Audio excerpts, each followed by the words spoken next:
আমাদের প্রথম একটা জিনিস মনে রাখতে হবে, ইংলিশ হচ্ছে একটা ভাষা। আমাদের এইখানে বাংলাদেশে আমরা সাবজেক্ট হিসেবে ব্যবহার করি বা সাবজেক্ট হিসেবে পড়ালেখা করি। তো বিশ্বের সকল দেশে এইভাবে সাবজেক্ট হিসেবেই পড়ালেখা করা হয়। তো মূলত একটা দেশের ভাষা শিখতে গেলে অনেক কটা বিষয় মাথায় রাখতে হয়, আর যে কোনো ভাষা শিখতে গেলে চারটা জিনিস মূলত মনে রাখতে হয়। একটা হচ্ছে, প্রথমটা হচ্ছে শোনা, 2 নম্বরটা হচ্ছে বলা, 3 নম্বর হচ্ছে পড়া, আর 4 নম্বর হচ্ছে লেখা। তো এই চারটা জিনিস যদি কেউ আয়ত্ত করতে পারে, সে একটা ভাষা শিখতে পারে। আমাদের দেশে অধিকাংশ এই নতুন জেনারেশনের যে বাচ্চারা, এরা কিন্তু মূলত দেখবেন যে হিন্দি সহজে বলতে পারে, বা কোরিয়ান ভাষা দেখবেন যে কার্টুনগুলো দেখে ওরা সহজে বলতে পারে।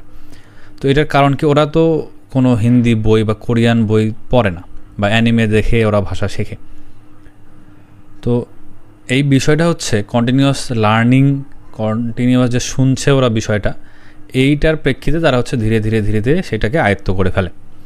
তো আমাদেরকে মনে রাখতে হবে ইংলিশ একটা হচ্ছে ভাষা, সাবজেক্ট পরে এটা আগে ভাষা, তারপর আমাদেরকে সেই অনুযায়ী এটাকে কাজ করতে হবে। তো আমাদের হচ্ছে এই শুনতে হবে, বলতে হবে, পড়তে হবে, লিখতে হবে, তাহলে আমরা একটা ভাষাকে আয়ত্ত করতে পারব। তবে কিছু নিয়ম আছে, যে নিয়মগুলো ব্যবহার করলে বা সেই নিয়মগুলোকে ফলো করলে আমরা একটা ভাষাকে সহজেই শিখতে পারব। তো আমার হচ্ছে এই যে ক্লাসগুলো আমি নেব, এটা 200 দিনের একটা ক্লাস করব, যাতে 200 দিনে ধীরে ধীরে ধীরে ধীরে প্র্যাকটিস করে করে আমরা শিখতে পারি। 200 দিন মনে হতে পারে অনেক বেশি, কিন্তু একটা ভাষা পরিপূর্ণভাবে শিখতে গেলে 200 দিন কোনো বড় একটা বিষয় না। তো আচ্ছা, আজকে আমাদের প্রথম ক্লাস এই আর কি। আচ্ছা, আজকে বেসিক কিছু কথা বলবো, আর কীভাবে ক্লাসগুলো আগাবো আমরা সেই অনুযায়ী কাজ করব। আচ্ছা, আমাদের যেমন বাচ্চারা হচ্ছে হিন্দি শুনে শুনে শিখে, বা কোনো এক জেলার মানুষ আরেক জেলায় গিয়ে সে ওই জেলার মতো ভাষা শেখে। তো এটা হচ্ছে গ্রামেটিক্যাল কোনো বিষয় না শিখে তারা সেইভাবে আয়ত্ত করে নেয়। তো এটা হচ্ছে, আমি বলি যে এটা হলো মানে মূর্খের শেখা। এটা শুনতে খারাপ শোনাচ্ছে, কিন্তু আমি বলি যে মূর্খের শেখা। কারণ হচ্ছে একটা জিনিস শুনেও আয়ত্ত করা যায় বা দেখেও করা যায়, এটা হচ্ছে কোনো প্রফেশনালিজম থাকে না।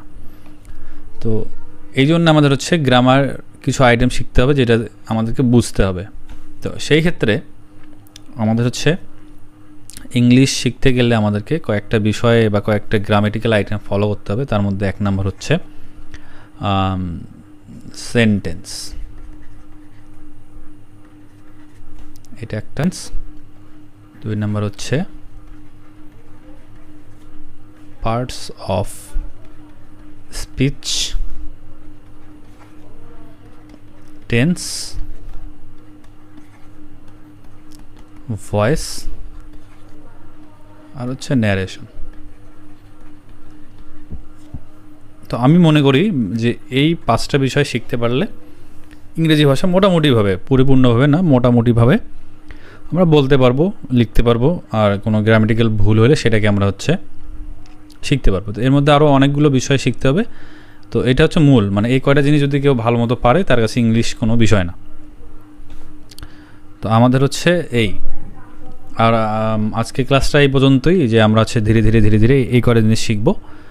আর আমাদের 2 নম্বরের ক্লাস থেকে আমরা হচ্ছে যেমন সেন্টেন্স থেকে শুরু করে আমরা কীভাবে সব কিছু শিখবো, আরও যে মূল বিষয়গুলো, রাইট ফর্ম অফ ভার্ব, এই বিষয়ে যাবতীয় বিষয়গুলো আছে, আরও ট্রান্সফরমেশন আছে। তো এই জিনিসগুলো আমরা ধীরে ধীরে আস্তে আস্তে আগাবো।